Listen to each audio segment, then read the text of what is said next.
Esto me pasó hace 3 años, cuando vivía con mi exnovia, en una casa que rentábamos en las afueras de la ciudad, un lugar que elegimos por la tranquilidad más que por cualquier otra cosa. Era una vivienda sencilla, con muebles algo viejos que ya venían incluidos, y un patio pequeño donde a veces se escuchaban perros de los vecinos. En aquel tiempo nuestra relación pasaba por momentos difíciles, pero aún así buscábamos espacios para relajarnos, desconectar del trabajo y sentir que todavía quedaba algo de paz entre tantas discusiones innecesarias. Esa noche en particular parecía ser de esas donde todo iba a fluir bien. Desde temprano habíamos comprado algunas cosas para cenar, nada complicado, solo lo suficiente para pasar un rato agradable. A veces, cuando teníamos ese tipo de noches tranquilas, sentía que todo iba a mejorar entre nosotros, que quizá todavía podíamos ser la pareja que solíamos ser antes. La casa era algo fría durante la noche, pero en la habitación principal siempre se podía mantener un clima cómodo si se cerraban bien las ventanas. Teníamos una cama matrimonial, no muy grande, pero suficiente para los dos. Frente a la cama estaba una pantalla que el dueño anterior había dejado instalada, y a un lado una mesita vieja donde solíamos poner la cena cuando decidíamos comer ahí mismo.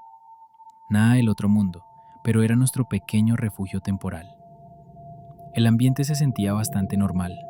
No había nada que hiciera pensar que esa noche iba a ser diferente, ni nada que avisara que estábamos a punto de experimentar algo que, hasta hoy, todavía no logro explicar del todo.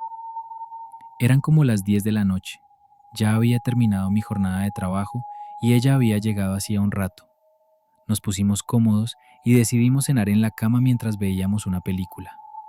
Ella eligió Avatar, porque decía que siempre la hacía sentir tranquila y que le gustaba verla conmigo. Yo no tenía ninguna objeción. Me gustaba esa película y además era una buena forma de desconectar un poco. Cenamos entre risas muy ligeras, como si por un momento lo malo se hubiera pausado. Ella estaba acostada del lado izquierdo, recargada contra la pared.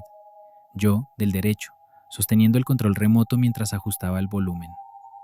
El olor de la comida aún estaba presente en la habitación, mezclado con el aroma a madera vieja de los muebles. Por un momento pensé que, si seguíamos teniendo noches como esa, quizá todo podía mejorar.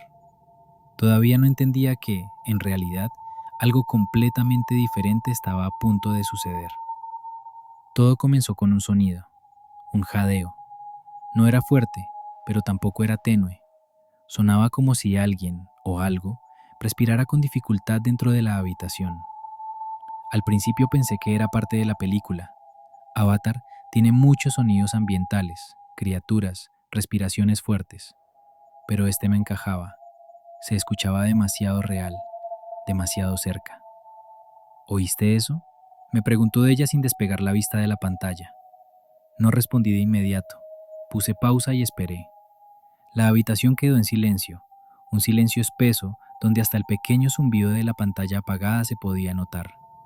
Y entonces volvió a sonar, un jadeo, pero esta vez más cerca, entre rítmico y desesperado, como si viniera desde el piso, desde atrás de nosotros.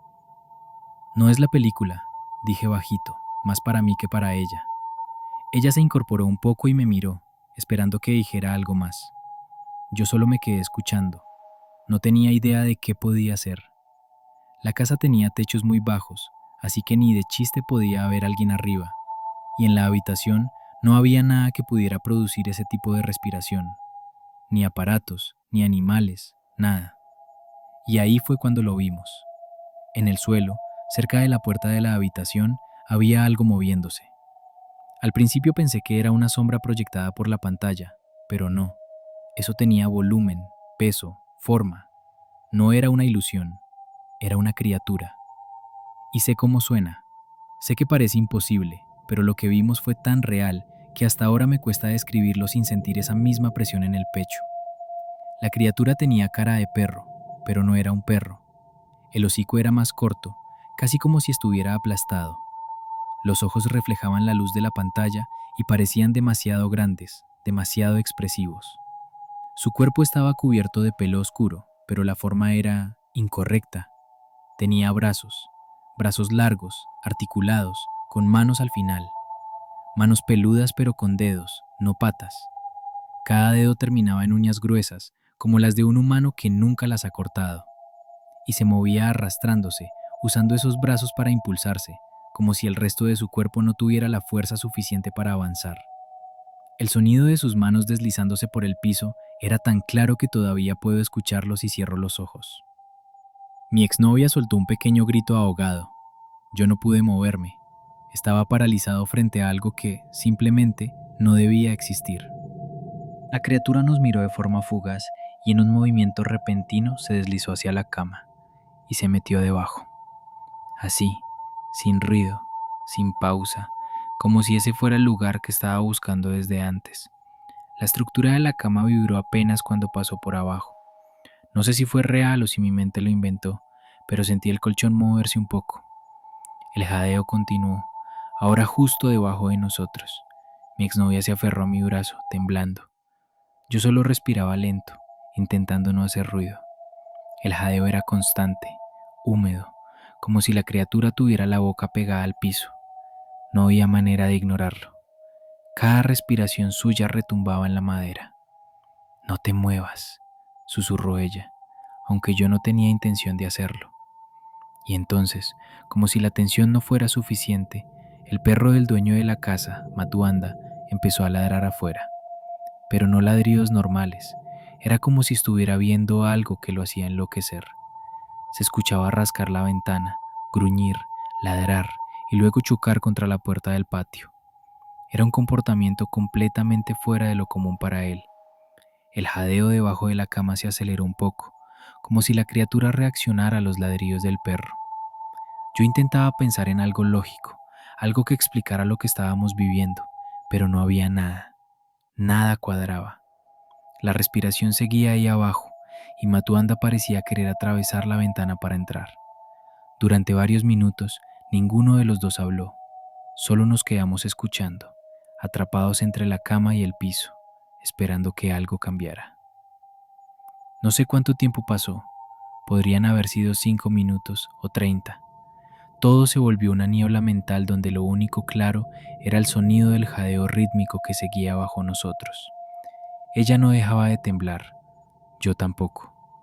En un momento, cuando el jadeo pareció detenerse por unos segundos, ella susurró: «No quiero mover los pies». «No lo hagas», respondí, pero sabía que no podíamos quedarnos así. No era una solución. Tenía que hacer algo, aunque me diera un terror que nunca había sentido en mi vida. Respiré hondo y le dije: «No podemos quedarnos acostados. Tengo que revisar. No sé qué es, pero no puedo estar aquí como si no fuera a pasar nada». Ella negó, llorando muy despacio. «No, no, por favor, no te bajes». Yo sabía que si me quedaba ahí, la sensación de estar atrapado se iba a volver peor, pero, al mismo tiempo, bajarme era la acción más estúpida que podía tomar. ¿Y si al poner los pies en el piso la cosa los agarraba? ¿Y si me jalaba? El solo imaginarlo me revolvió el estómago. Sin embargo, había algo más fuerte que el miedo, esa necesidad instintiva de protegerla. Aunque nuestra relación ya estaba gastada, aunque sabíamos que tarde o temprano no íbamos a seguir juntos, en ese momento ella era lo más importante que tenía. No iba a permitir que nada la tocara. Le dije: «Voy a hacerlo despacio. Quédate en la cama. No te muevas». Ella solo apretó los labios, con los ojos llenos de lágrimas. Puse mis manos sobre el colchón para impulsarme y bajé un pie, muy lentamente. El piso estaba frío, tan frío que me recorrió un escalofrío desde el tobillo hasta la nuca. No pasó nada. No escuché movimiento debajo de la cama. El jadeo había cesado por completo. Metí la cabeza un poco hacia adelante, intentando asomarme, pero la oscuridad debajo de la cama era absoluta. Parecía un hueco vacío, como si la criatura hubiera desaparecido. Ese silencio repentino era peor que el jadeo. Era como si estuviera esperando a que me acercara un poco más. Me incliné un poco, sujetando el colchón con una mano, hasta que pude agacharme lo suficiente para mirar abajo. No había nada, solo polvo, un par de calcetines y los zapatos que dejábamos ahí cuando estábamos apurados. Ningún movimiento, ninguna sombra. ninguna criatura. Sentí una mezcla de alivio y confusión. ¿Dónde se había metido? No había salido por la puerta. No había espacio para que escapara por otro lado. Simplemente ya no estaba. Quería apartarme rápido, volver a la cama, pero una parte de mí necesitaba revisar otra vez para quedar completamente seguro. Así que acerqué la cabeza unos centímetros más. Nada. ¿Qué ves?, preguntó ella con la voz quebrada. Nada, no hay nada. Pero mientras decía eso, no pude evitar sentir que algo seguía ahí. No debajo de la cama, sino en la habitación, en algún lugar donde no podíamos verlo. Me levanté despacio y me quedé mirando la puerta. El pasillo estaba oscuro. El perro afuera había dejado de ladrar hacía unos segundos. Ese silencio nuevo también era inquietante. Creo que deberíamos salir de aquí, le dije. Ella asintió sin dudar.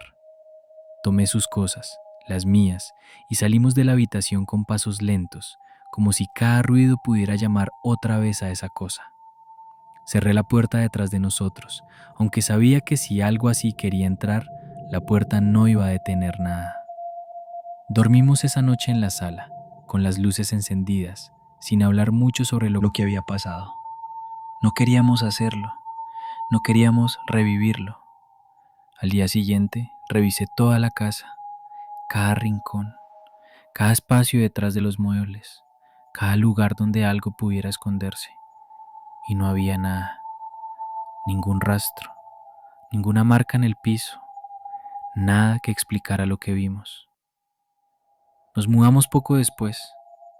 Nunca supe si la criatura tenía algo que ver con la casa, con nosotros, o con algo más que nunca entendimos. Pero esa imagen, la de un ser con cara de perro y brazos humanos arrastrándose hacia nuestra cama, todavía me persigue. Y no importa cuánto tiempo pase, a veces, cuando estoy acostado por la noche, me quedo escuchando, por si acaso.